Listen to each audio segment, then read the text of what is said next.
नमो नमः मित्राणि। आज उच्चारण स्थान पढ़ेंगे व्याकरण की कक्षा में अपने नीट की कक्षाओं की तरह। तो बिना किसी समय गवाए शुरू करते हैं।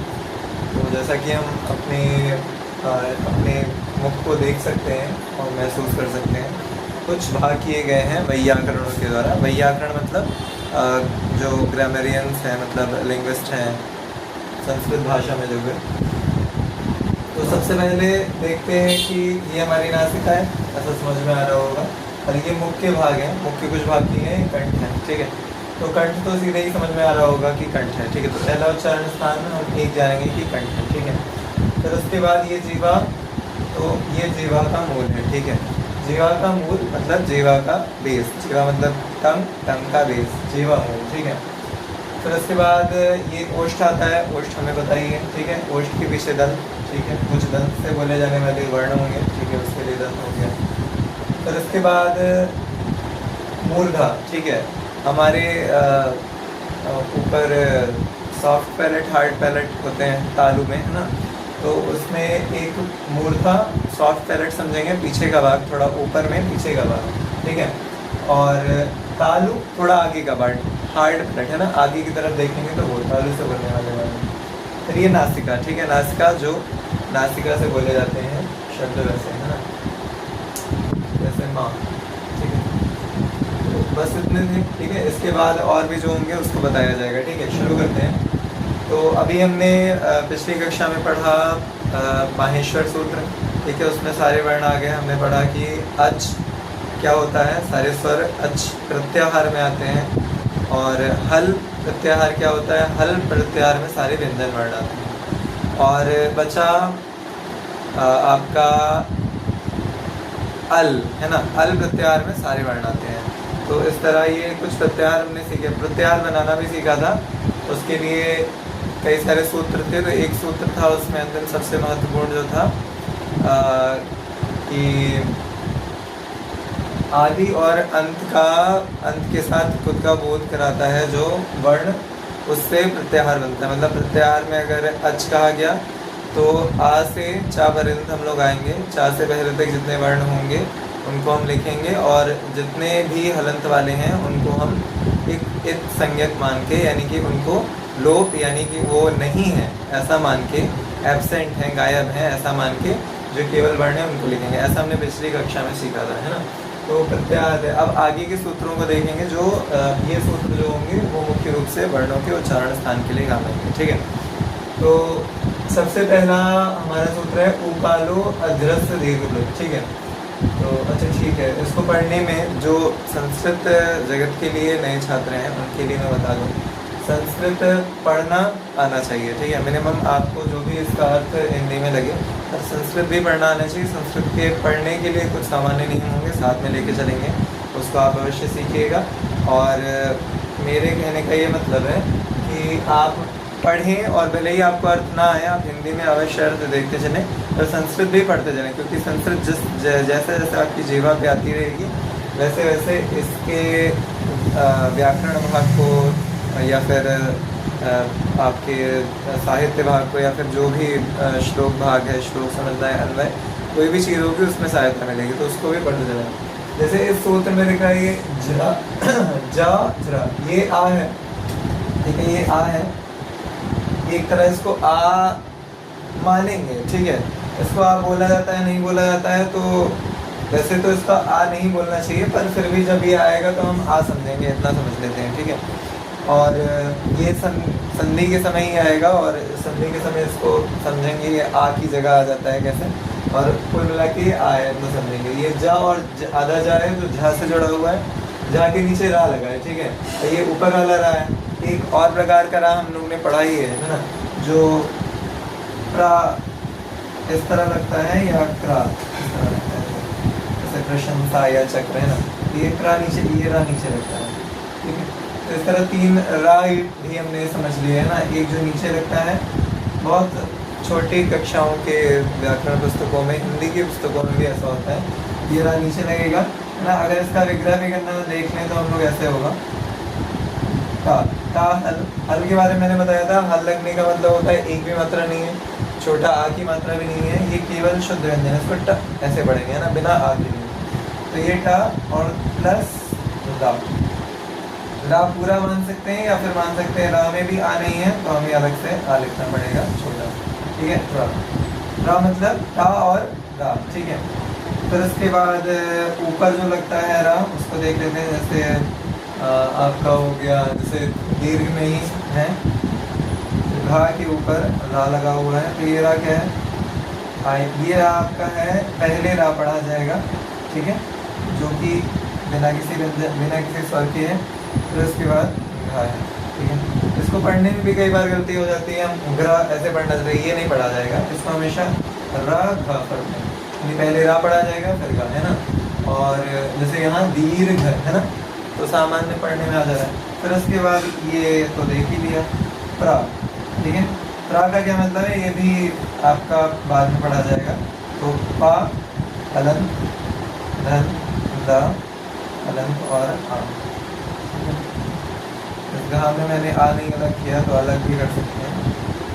तो इस तरह से रा की 3 गति है, ठीक है, पढ़ने में आ जाएगा पूरी पूरी। ऊ कालो, ऊ कालो अजस्व दीर्घ प्लुतः, ठीक है। तो इस तरह हमें 3 शब्द दिखे, ठीक है, देख लेते हैं।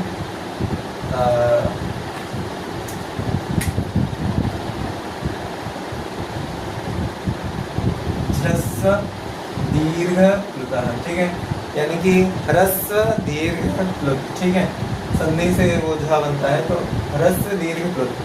इस सूत्र का मतलब है, इसकी अगर वृत्ति भी देखने, एक बार वृत्ति भी बता देता हूँ, फिर सरल अर्थ में बताऊंगा। ऊश्च ऊश्च ऊश्च वह वाम काले कालो यस्य सोच क्रमाद ह्रस्व दीर्घ प्लुत संज्ञः स्यात् स प्रत्येकम उदात्तादि वेदेन प्लुतः।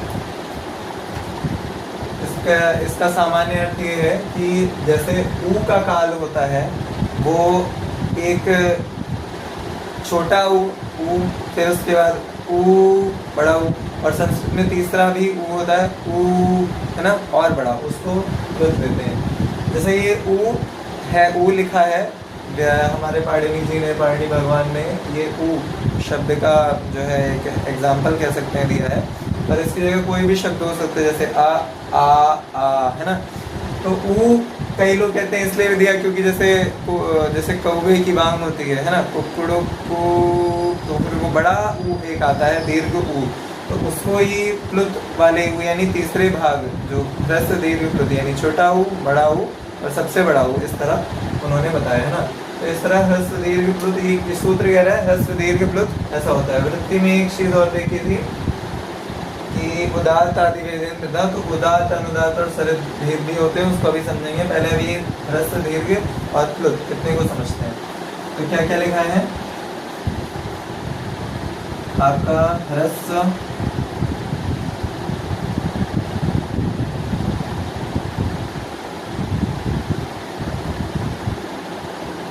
दीर्घ और बिल्कुल भी कठिन नहीं है। ये इस तरह लिखा जाता है, छोटा ऊ, ये बड़ा ऊ, और ये इस तरह लिखा जाएगा बड़ा ऊ, है ना, और भी बड़ा ऊ, ठीक है। ये हो गया ह्रस्व दीर्घ और प्लुत। तो ऊ के काल के अनुसार है, काल मतलब कहा गया कि जो काल मतलब जो बोलने में जितना समय लगे, है ना, काल मतलब समय। तो छोटा ऊ, बड़ा ऊ और सबसे बड़ा ऊ, ये संस्कृत में 3 प्रकार है ना। हिंदी में 2 ही मिलते हैं, छोटा ऊ, बड़ा ऊ, या फिर छोटा आ, बड़ा आ।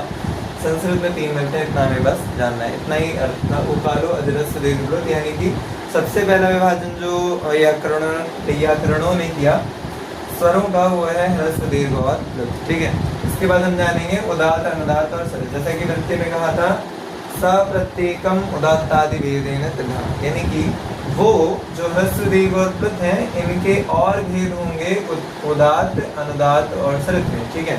तो इसके लिए जो हमने ये वाला समझा था, ठीक है, इसमें अब काम आएगा कंठ, ठीक है। कंठ को ले लेते हैं, इसके तो अभी आगे आएंगे सूत्रों में, तब हम देखेंगे। पहले हम कंठ देख लेते हैं। जैसे कंठ हमारा बनता है ऐसे, मान लेते हैं ये कंठ, ठीक है। ये हो गया एडम सर्कल का एरिया मान लेते हैं, थोड़ा सा बड़ा हो, इसको वॉइस बॉक्स भी कहते हैं, यहाँ से वॉइस निकलती है ना। यहाँ से आवाज़ बनती है। मान लेते हैं कि ये हमारा कंठ है, इस तरह कोई होना है, इसी का ये ठीक नहीं होना है,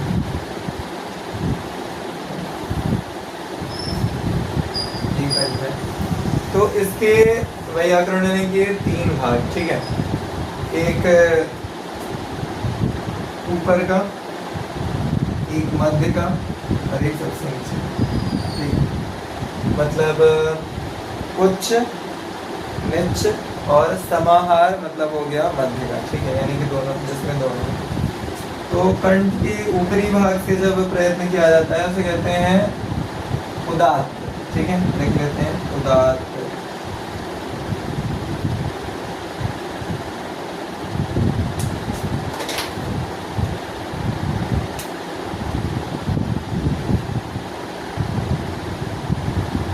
ठीक, कंठ के ऊपर भाग से प्रयत्न हुआ तो उसे कहेंगे उदात्त, ठीक है। फिर उसके बाद नीचे अनुदात्त, यानी कि नीचे के भाग से जब प्रयत्न हुआ तो उसको कहेंगे अनुदात्त।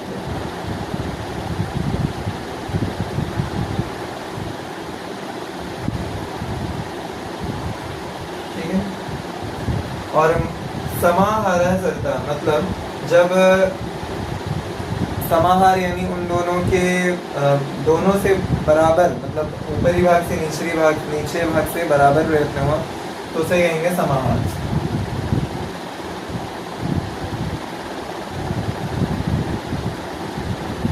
यानी कि समाहार है स्वरित, उसे स्वरित कहेंगे, ठीक है। तो उदात्त, अनुदात्त और स्वरित 3 भेद होते हैं, ठीक है। संस्कृत में इसे मात्राओं से भी दिखाया जाता है। तो जैसे वेदों में इसका प्रयोग ज़्यादा मिलता है, उस मात्राओं के बारे में भी जानेंगे।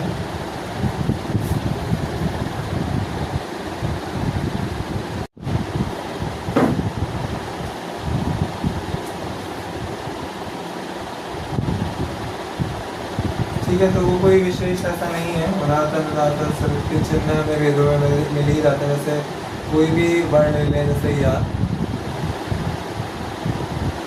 तो उदात्त में कोई चिन्ह खास नहीं दिखेगा, अनुदात्त में नीचे चिन्ह दिखेगा और स्वरित में ऊपर चिन्ह दिखेगा, ठीक है। वेदों में देखेंगे, कोई वैदिक पाठ देखेंगे यजुर्वेद का, तो उसमें हमें मिल जाएगा, है ना।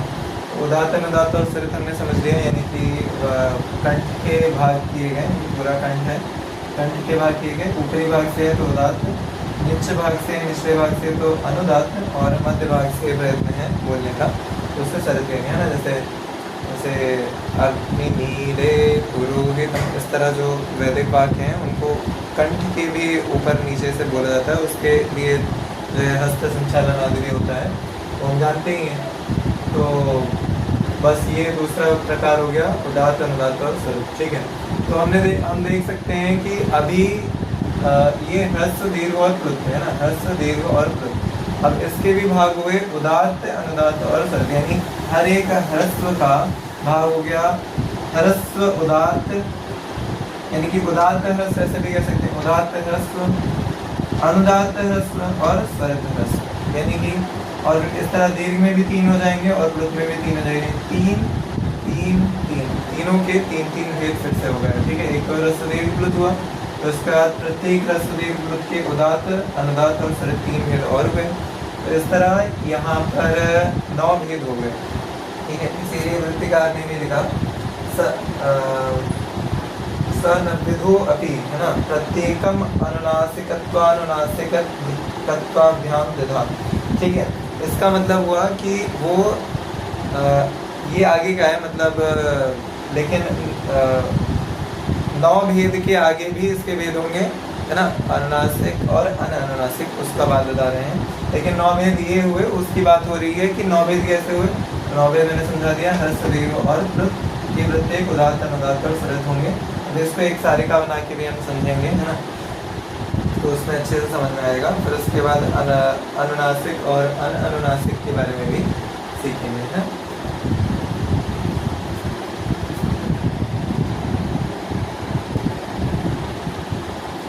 ठीक है, इन्हें देख लेते हैं।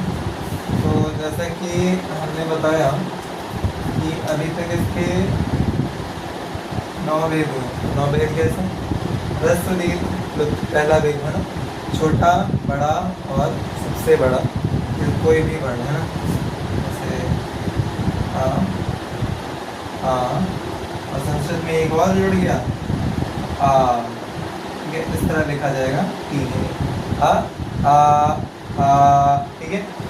तो अब ह्रस्व दीर्घ प्लुति हो गया, फिर उदात्त अनुदात्त और स्वरित है ना, यानी कि प्रत्येक को कंठ के ऊपर के भाग से, नीचे के भाग से या मध्य के भाग से बोलना, उदात्त अनुदात्त और स्वरित हो गया।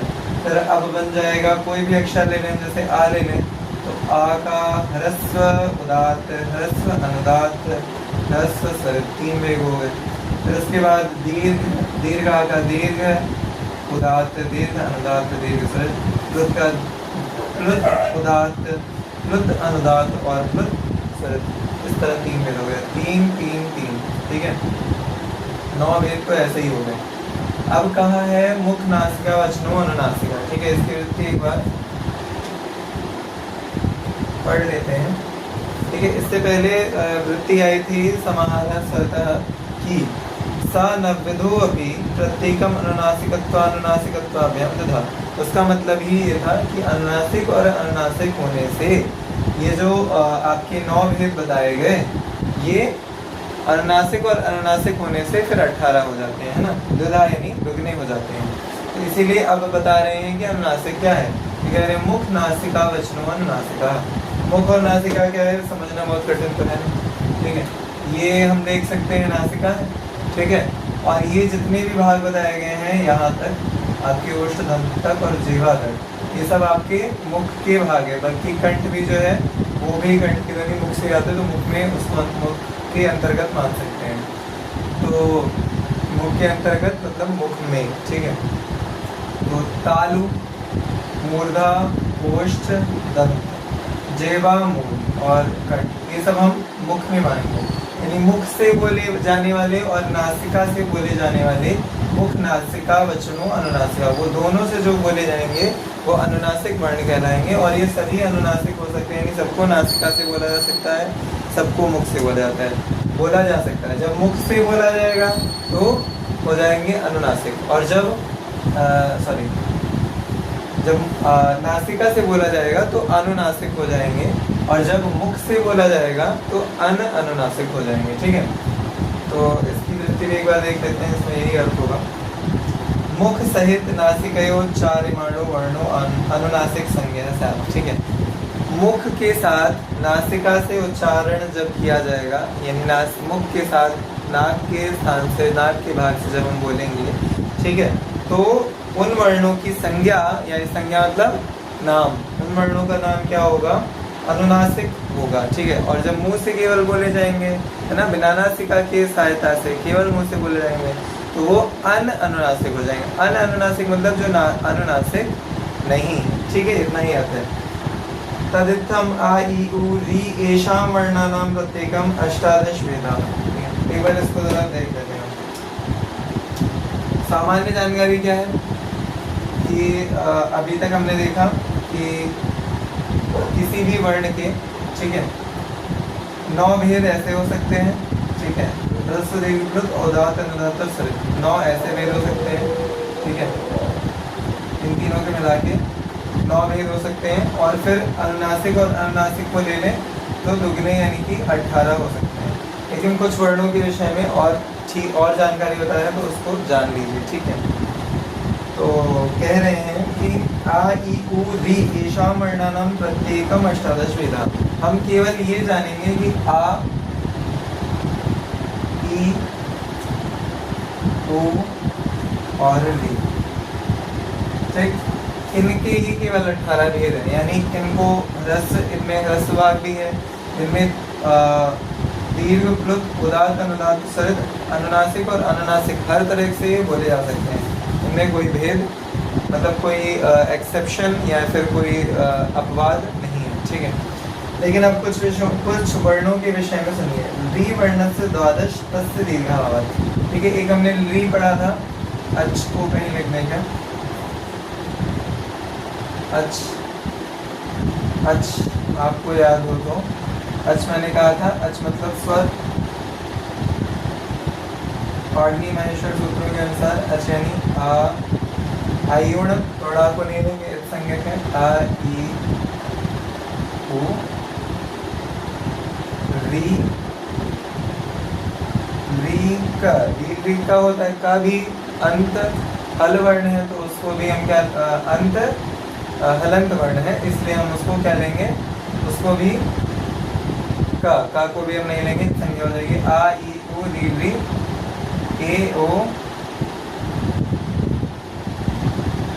ए ओंग, ऐसा होता है अंगा नहीं लेंगे, आए औच आए और औ इतने होते हैं, ठीक है, देख रहे हैं जितने भी इतने हैं 9 है, ठीक है। तो इनमें से आ ई उ और री, ठीक है, इनके जो सामान्य रीति बताई है ह्रस्व दीर्घ प्लुत उदात्त अनुदात्त स्वरित अनुनासिक अनुनासिक, इस प्रकार से 18 भेद इन सबके होंगे। इन सबके कितने भेद होंगे? इन सबके 18 भेद होंगे, ठीक।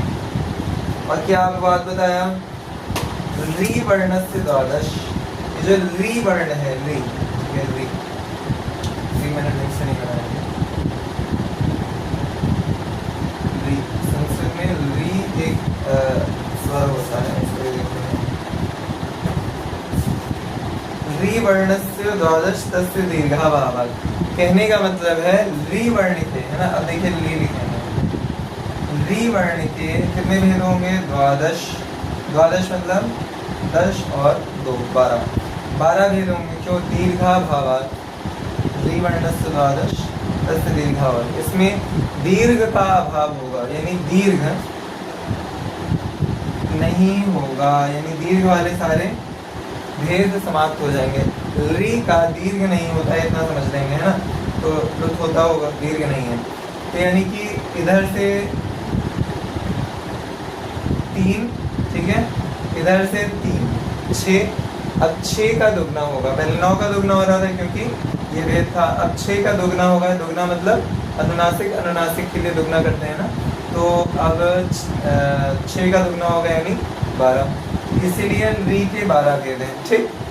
अब और क्या कहा गया है? एचाम अपि द्वादश तेषाम ह्रस्वाभावात्, एच, पहले एच को समझ लीजिए, एच बड़ा सरल,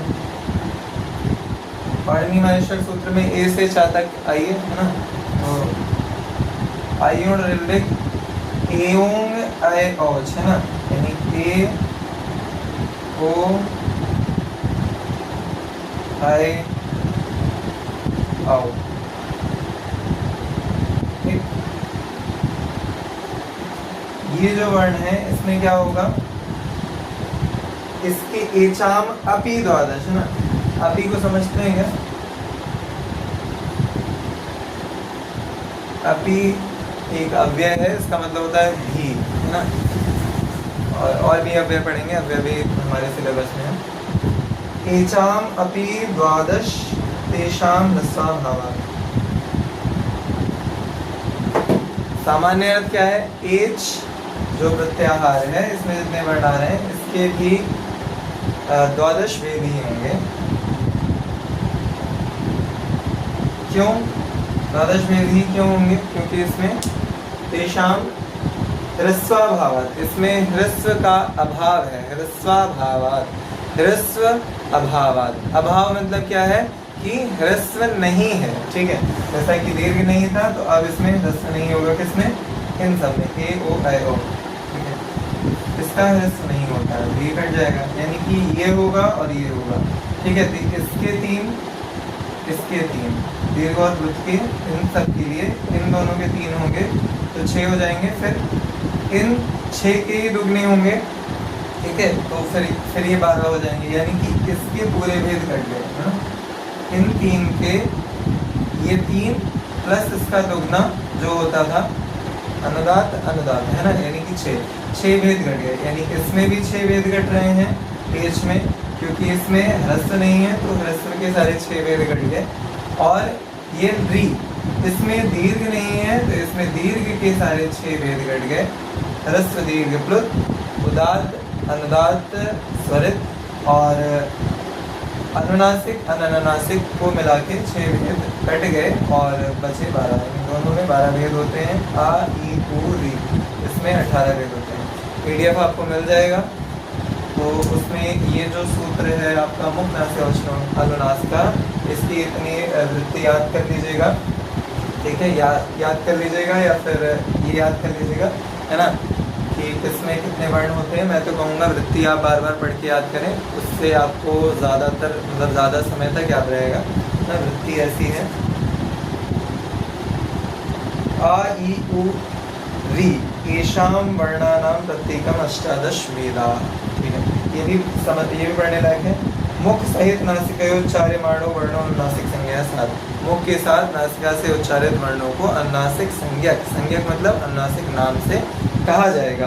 तदित्थम, तो यहाँ पर आ ई उ री येषाम वर्णानां प्रत्येकम 18 वेदा, जो अब 18 की पूरा सिद्धांत बताया गया था। 18 कैसे हैं, वो केवल आ ई उ री में पूरी तरह से बिना अपवाद के माना जाएगा, यानी इस केवल इन वर्णों में 18 भेद होंगे, बाकी इन दोनों में अपवाद आ जाएगा, एक्सेप्शन आ जाएगा। यानी क्या एक्सेप्शन आएगा, री वर्णस्य द्वादश तस्य दीर्घाभावात्, री वर्ण में द्वादश होंगे उसमें क्योंकि दीर्घ का अभाव है। तो ये भी प्रश्न शायद बन सकता है कि किसका अभाव के कारण री में द्वादश जो है द्वादशी वो होते हैं उच्चारण स्थान, है ना, तो वो दीर्घाभाव, दीर्घ के अभाव की वजह से होते हैं। और एचाम पे द्वादश तेषाम ह्रस्वाभाव, और एच में यानी ए ओ ऐ ओ, ठीक है, इसमें भी द्वादश ही होते हैं। इसमें किस वजह से, ह्रस्वाभाव, इस पूरे भाग के ना होने की वजह से द्वादश होते हैं, ठीक, पीछे गिर जाते हैं। तो बस इतना काफ़ी है। इसके आगे तुल्या से प्रयत्न सवर्णम हम कल पढ़ेंगे, ठीक है, कि तालु आदि स्थानों से जो उच्चारित वर्ण होते हैं उनको सवर्ण कहते हैं, सवर्ण संज्ञा हो जाती है।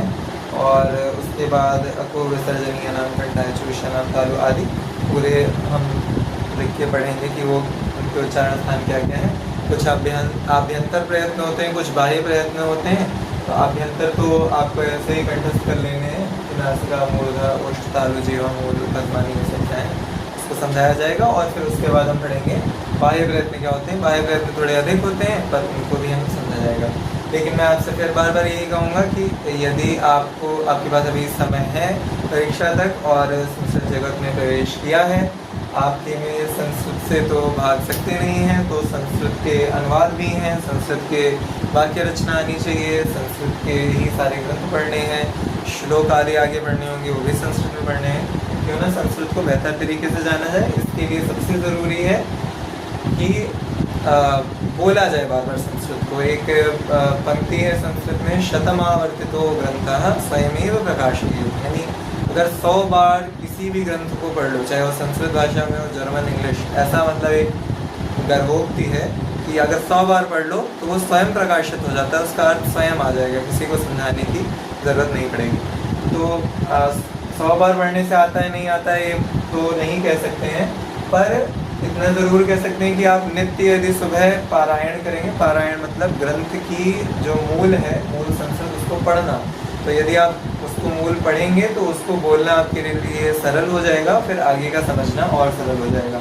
और फिर समझ के बोल के यदि वो आपके कंठ में रहेगा, मतलब आपको याद हो जाएगा बाय हार्ट, यानी कि रट जाएगा, तो फिर उसको आपको बाद में याद करने में सरलता होगी, अपने एग्ज़ाम में या फिर पढ़ाई के समय में, है ना। तो इसीलिए इसको बार बार पढ़ें और याद कर डालें, ठीक है, तो उससे आगे का आपका सरल हो जाएगा, ठीक।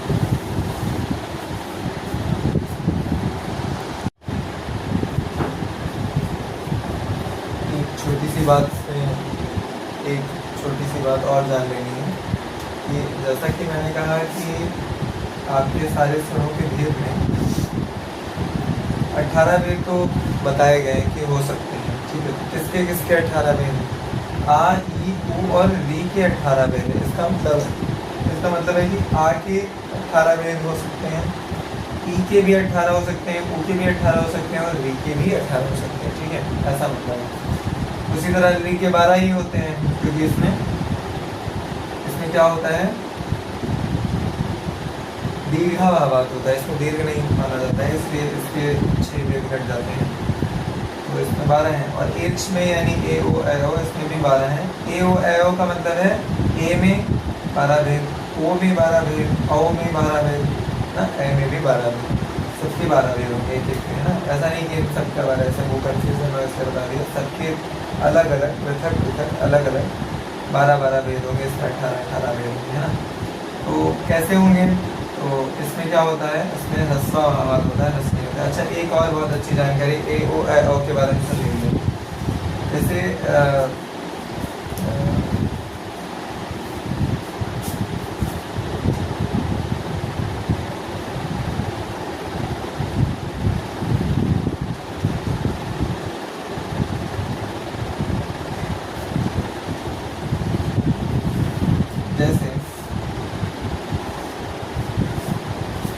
जैसे आपका ए है,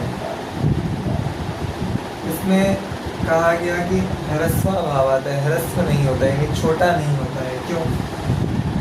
ए और ए की प्रकृति देख लीजिए, ओ और औ की देख लीजिए,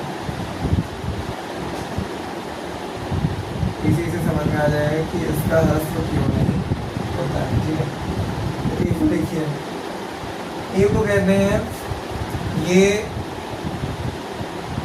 स्वरों में संयुक्त मिश्रित स्वर है, संयुक्त स्वर कह सकते हैं, मिला हुआ है। किससे मिला हुआ है? ये बनता है आ और ई से। ठीक है, इसमें जब उच्चारण स्थान पढ़ेंगे कंठोष्ठ का, जिसमें कंठोष्ठ आएगा, वो क्यों? क्योंकि ये आ और ई से मिलकर बना है। इसलिए कई जगह इसको पढ़ते हैं आई, ए को आई पढ़ेंगे कई जगह, है ना, पर हम नहीं पढ़ेंगे, ए ही पढ़ेंगे। और ऐ कैसे बनता है? ऐ बनता है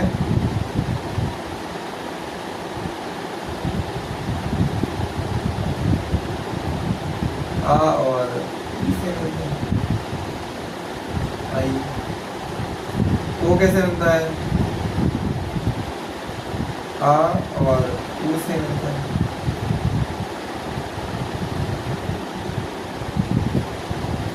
इसलिए कई जगह इसको औ भी पढ़ते हैं।